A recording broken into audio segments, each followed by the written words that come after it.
All right, Mike, you've been paying attention to this team. What's been happening with the Avalanche recently? Another game where they fall behind 2-0.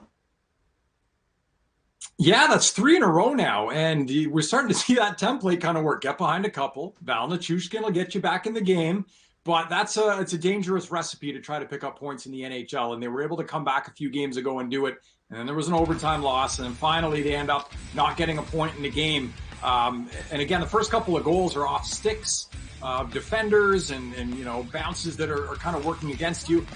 And we know Colorado's missing a couple big players, obviously, Nathan MacKinnon and Cale Makar. One thing I don't think they get enough credit for is they're one of the best defensive teams in the league this year. They play really good defense.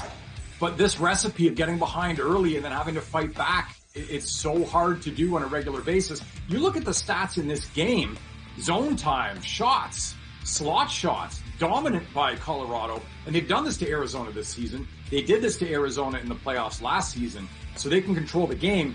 But again, you start falling behind 2-0, really difficult in consecutive games again and again to try to pick up points. And for the Arizona Coyotes, full credit for them as well. They lose Darcy Kemper in the game. Antti Ranta comes in, and they're able to lock it down in the third period. All of a sudden, they're knocking on the door right behind Colorado in the standings. So a real nice effort by the Arizona Coyotes.